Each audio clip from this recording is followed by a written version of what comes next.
Um, Also, it focuses on the look and the feel of an app, ensuring that it's visually appealing and easy to navigate. So just to recap what I've said, mostly UI is about more about the visual aspect. The key focus is the visual layer of the application, also the way how you navigate through the app. Yeah, so to ensure that every aspect of it is it's functional. So why UI matters?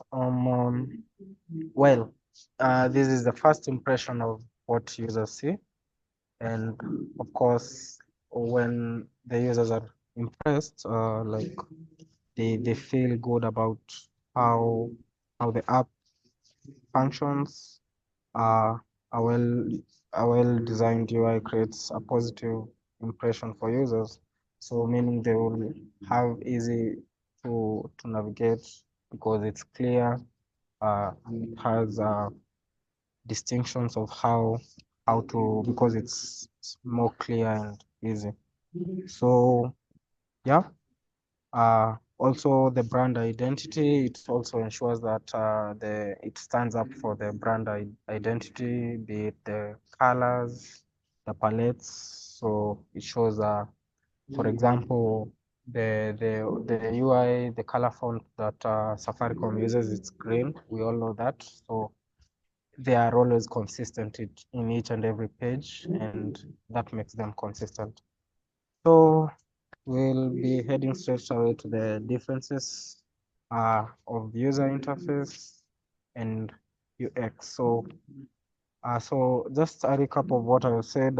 So for the user interface, it's based on the visual. The focus is the visual, the design, look, and the layout of the application. But for the user experience, the focus is the overall experience users have while interacting with their app. So, so to that, the focus for the UI, it's the design, and the UX, it's the overall experience of using the app. For the another difference will not based on the objective. UI or the user interface, it makes the interface pleasing and functional. And for the user experience side, it ensures the app solves user problems efficiently and delightfully. So yeah, by solving what the user needs. Like for example, when a user wants to access your application, he always has needs. That's why he came to your application. So as long as you solve his needs, that will be okay. Also we'll be checking about the different goals, the aspects. So for the user interface, it creates the goal is to create an engaging and easy to navigate visual experience. But for the user experience, it's to deliver a satisfying, yeah, a satisfying application to the user. As long as he's satisfied, he satisfies his needs, all will be okay with the user or the client side. So, well, so those are the differences. And next, we'll go to understanding the developer's mindset and why why why we should have a key aspect of understanding UI and UX to us, we as developers. So that takes me to to the next slide of my realization journey, and that started back then when uh, yeah we attended a hackathon. I can say I was a beginner in the developing industry, and most focus developers have it's on the back end side, making your app functional, every logic. So yeah, it was a 2-day hackathon, and well, we had to the time was there was time constraints, and we really had a challenge where that you find that you focus on perfecting the app's logic, functionality, and at that time I remember it was a agricultural website that we were creating, that it was we were building on blockchain. And so we spent most of the time on the back end side trying to figure out how we could implement the logic and everything. And yeah, we focused and we managed to make the app functional. But at the end, while we presented our app to the judges, well, as much as our app was, it had a logic, and we were right and correct about that. But the UI was mostly, it was very basic. So the judges wouldn't understand how to navigate. They couldn't understand some of the functionalities because to them they weren't about how you implemented the blockchain side, but them they were on the how the app will be impactful. Yeah, and so, well, as much as we tried our best, our front end was very basic. We had very basic front end. The color palettes, it was, we used the default colors, the black, white, nothing much. And well, and from that day, hence we realized that there is a need of implementing the logic and also the design. The design aspect is very important for the users because they don't see the backend logic. What they see is the front end, and it must be appealing, it must be impactful. Yeah, and that's why it brings us to this topic, and we'll be going now. That's why we will understand why it's important, and yeah, the key aspects the to the user interface and the user experience. So we'll be heading next to the next slide or topic, and we'll be talking about building the user in mind. So empathy. So basically, uh, empathy helps us build what users need and not what we think they want. So by understanding your users' needs, here is where we need to gather information more about what our users really need. So by this, we need to find a way or figure out a way how to gather all those information, and we'll use techniques like questionnaires, we'll use surveys, we'll use interviews to analyze the user's behavior. They will give us feedback so that we could basically understand why, what users really need, and so that we see the ways how to satisfy their needs. So with that, I'll be handing over the next topic to my co-speaker. Yeah. Good afternoon. So after gathering answers from our users, what you need to do is get into ideation. Ideation is the process of generating ideas. Mostly it's a creative process, and we sort of encourage it to be a judgment-free environment because you find ideas come from all corners or from every person. With some ideation techniques would be roast possible ideas and also brainstorming. And so after we have gotten our ideas, we move next to prototyping, where we turn our ideas into reality. Prototype is a early sample of of the app or the that you have come up with. And in order to create it, you need to create a user flow. User flow, let's say it's you can see it's a representation of the steps the user takes to make a decision or to complete a goal using our particular app. You can see we start, then they go through the process, they make a decision, then another process, then they reach their goal.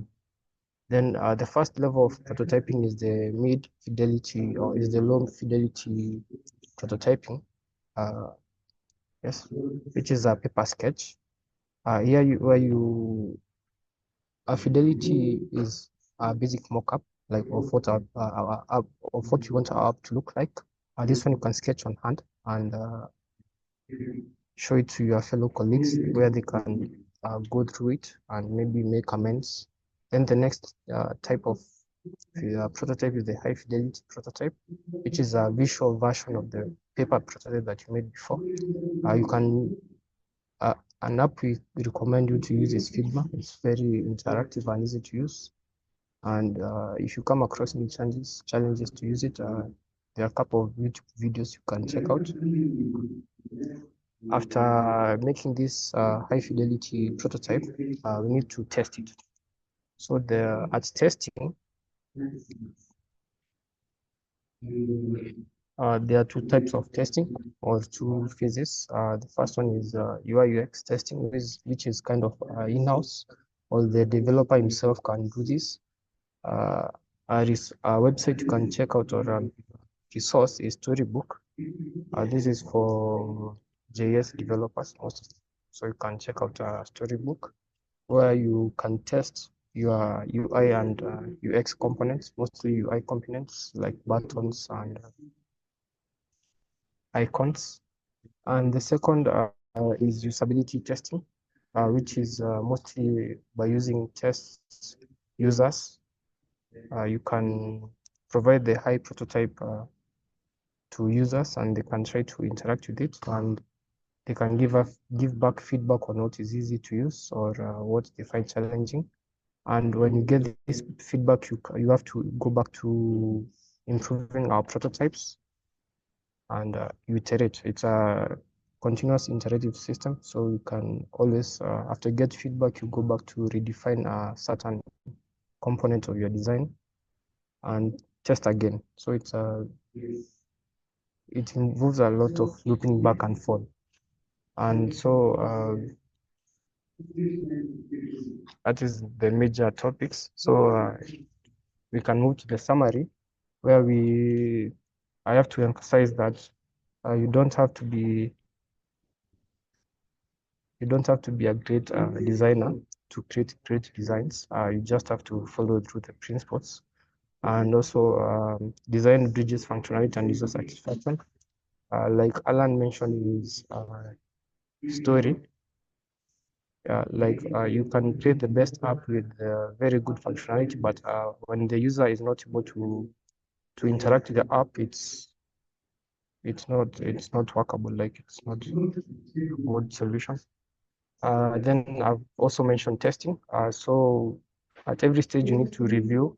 Then when you get feedback, you redo, then you test again. So it's a continuous process. And then you need to stay updated with trends and design tools. I've mentioned Storybook. You can check it out. You can check out Canva to create the low fidelity prototypes and Figma to create the high fidelity prototypes and Storybook for testing your UI components. Okay, so I think with that, we've come to the end. We are open to take any questions. Oh, thank you, Fred and Alan. It was amazing. And the tips are great. Any questions, guys? Feel free to type in the chat box or unmute.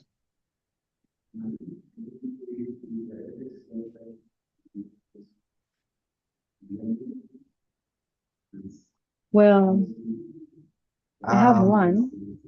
Okay. Or okay.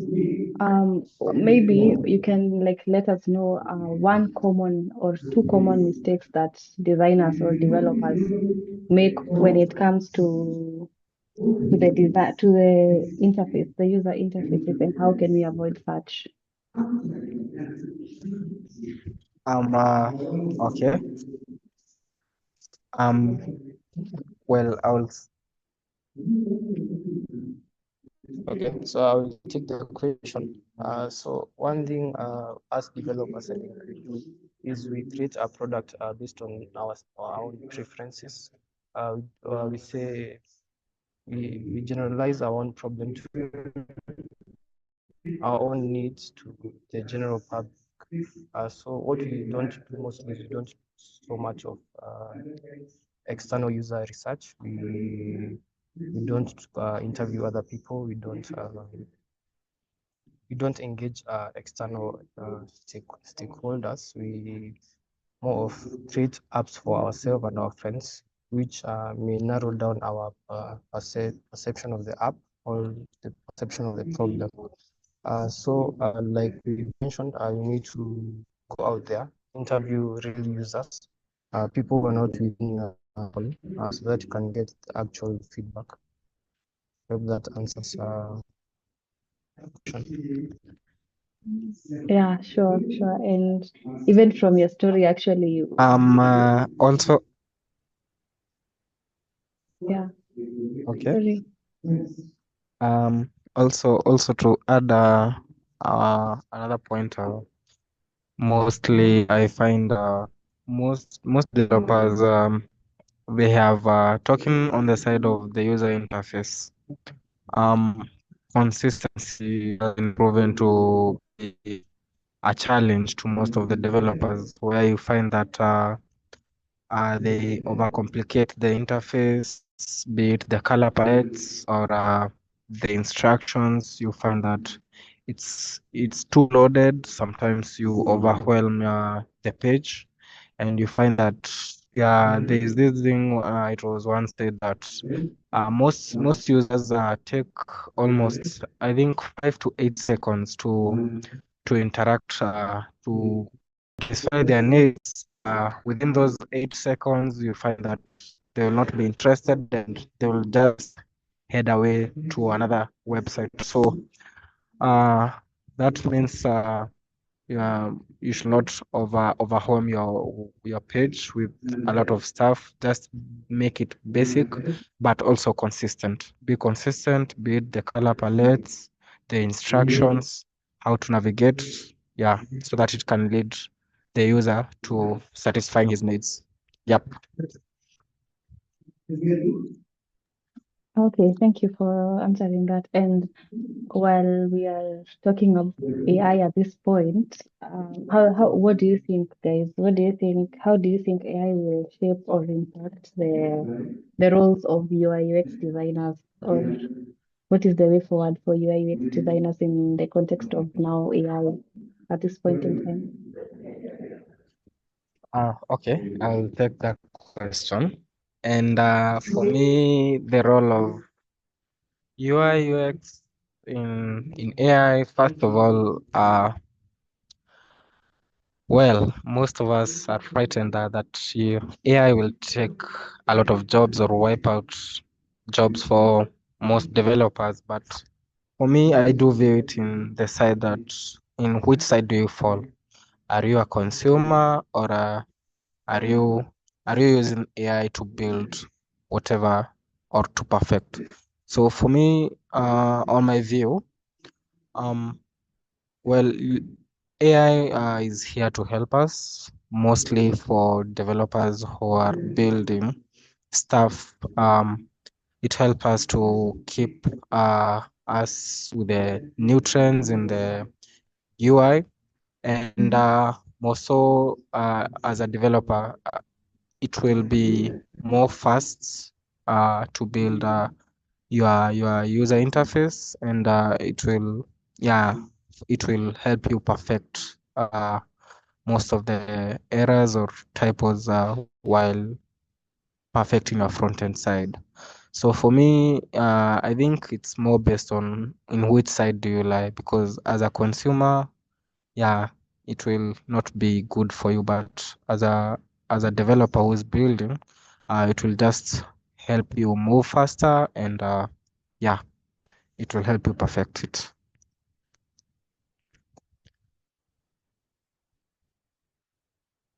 Okay, thank you. That answers it. And any questions from the participants, you can type in the chat, guys.